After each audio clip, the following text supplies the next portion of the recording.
Monsieur Lacoste, Oui? here's your form. Oh, all right. Let me have a look at it. Good. The stamp of the gendarmerie. This appears to be in order, monsieur. Please, take what you require. I thank you with all my heart.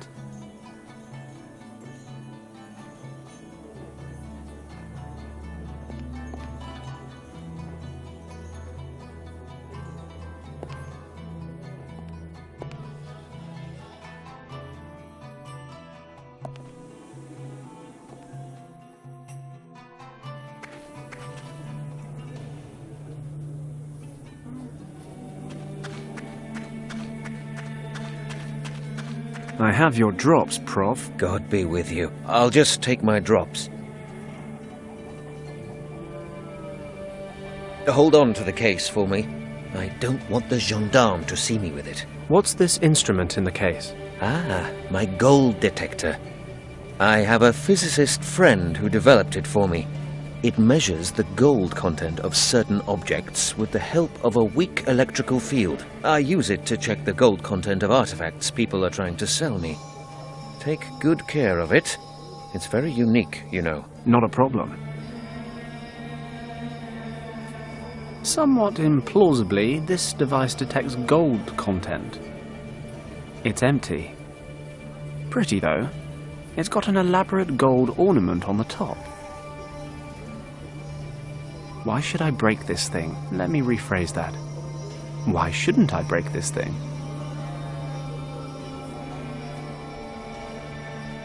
This little ball has at least some gold content.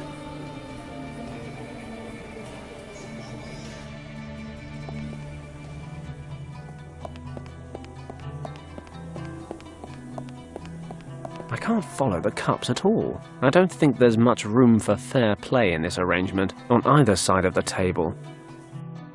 Ah, it's you again. I knew you would want to give it another try. I'll play again, but I want to make sure that everything's above board. You're not accusing me of doing something underhand with my cups or the ball, are you? In a word. Don't worry. I've got nothing to hide. I'll prove to you that I'm not cheating. I'll use any suitable item that you give me. It shouldn't be too big, and it has to fit under the cups. So, what should we play with? How about this gold ball here? No problem. We'll play with that.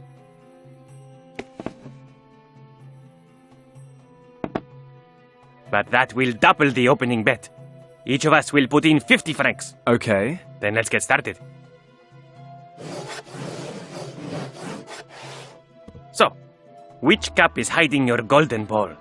If you guess right, you win 100 francs.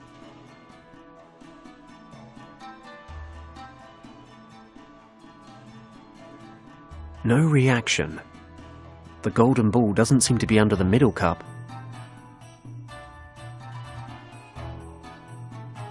God bless modern science. The gold detector lit up, so the gold ball must be under the right cup. If the detector's working, the gold ball must be under this cup. All right then, the ball is definitely under the right cup.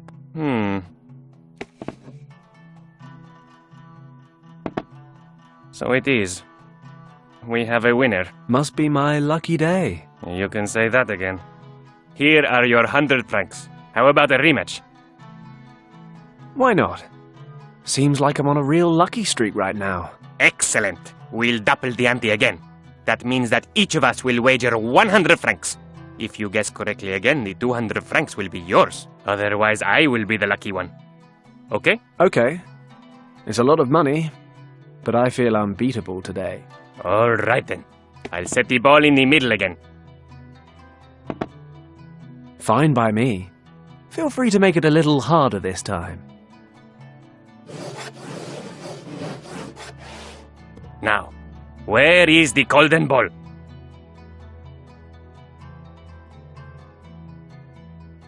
Got it. The light on the detector lit up. Left cup.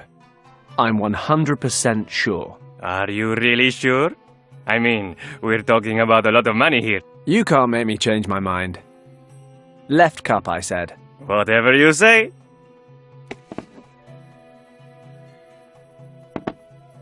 Damn!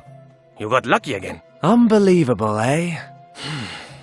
Here are your 200 francs. I've had enough for today.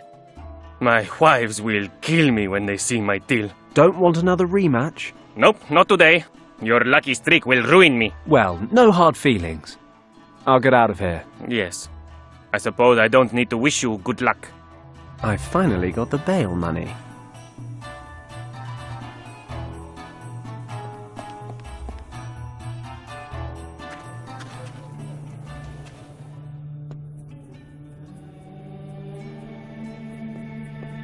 Listen. Oui? I've got Professor Hayes' bail money. All of it? Yes. 200 francs. Very well. Then Monsieur Hayes is free to go.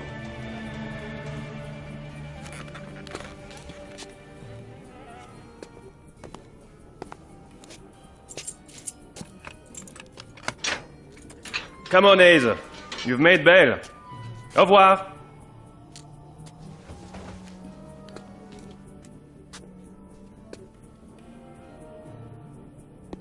Are you okay? Yes, thank you. Let's go. We have a lot to discuss. I'm terribly sorry for our less than civil surroundings. As long as dear Monsieur Lacoste is at my shop, it's a far from suitable venue for discreet conversation. At any rate, please make yourself comfortable. This tale is not a short one, but I'm certain it will be an interesting one. That may be, Professor. Just bear in mind it's a long time since my last lecture. I need to find my friend. End of story. I'm well aware of that, but if you ever hope to find your friend, you will need to know what you are searching for, and what may await you at the end of that search. It's a new approach to me, but I suppose it couldn't hurt. My academic research focused primarily on Tibet. I've been fascinated with its religion, its secrets and its legends ever since I was a young man. I became something of an expert. I held a professorship, and sometimes I even received funding to lead expeditions. The last of these expeditions was with your friend, Yen Wang. As you know, we found a dead monk, pieces of a map, and a gemstone. The Eye of the Dragon. Exactly. The remains of the map held clues to a mythologized monastery in the Kembalung Valley. This hidden valley was said to contain the entrance to the legendary Shambhala. At that time, however, I only knew that the Buddhists believed Shambhala to be a kingdom where a dynasty of enlightened kings safeguard the most secret teachings of Buddhism. Of course, I always assumed that Shambhala was a religious myth. But the idea that this place could really exist, it was an exciting prospect, the chance for a truly sensational discovery. Unfortunately, the early onset of winter upset our plans, and we had to give up. I was never able to return to that search. Regardless, I compiled all the knowledge that existed on Shambhala. I studied all the available sources, retranslated old texts. The result was a picture of a mysterious place of indescribable power. Can you describe it? An ancient place. And it's not just important to Buddhism. Other religions and cultures also have ties to this location. There, my friend, is where all questions and answers have their origin. So that I may perceive whatever holds the world together in its inmost folds. I'm not a big one for riddles, Professor. Could you be a little more concrete? I don't need enlightening, I just need my friend's whereabouts. You may yet find both. When do we get around to how? How? By finding Shambhala, of course. I'm not supposed to understand any of this, am I? You want me to be concrete? Here's a very concrete story. It is the result of many years of research. About 10,000 years ago, a tribe of hunters and herdsmen discovered a colossal system of caves in the Himalayas. While they were there, their intellectual capacities suddenly grew exponentially. The technical advancements that resulted from this growth allowed them to settle in the caves. The people knew that this must be a very special place. At its center, they could feel a strong energy that seemed to be responsible for their rapid development.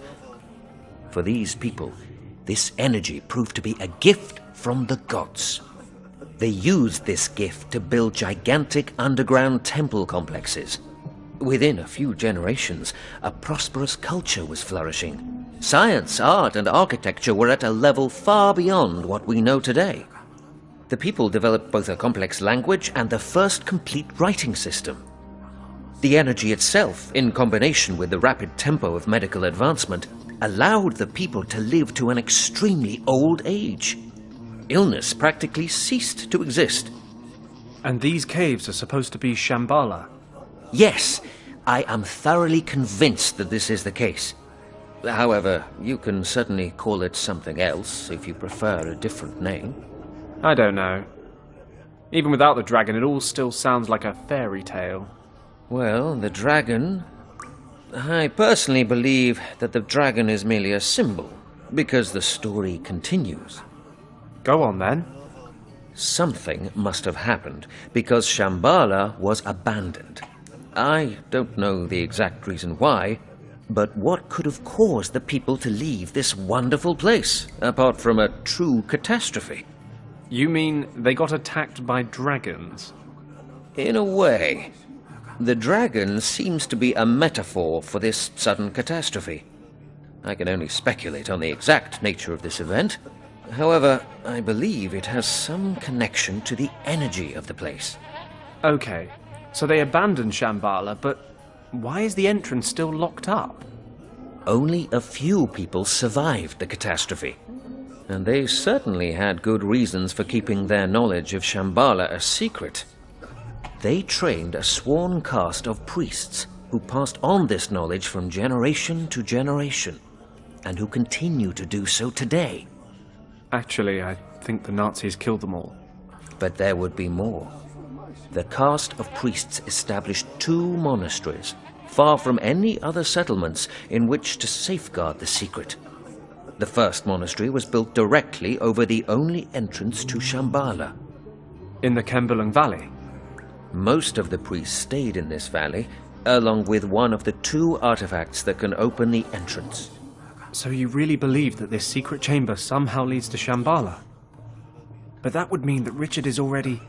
Indeed. But if he's there, can he still be alive?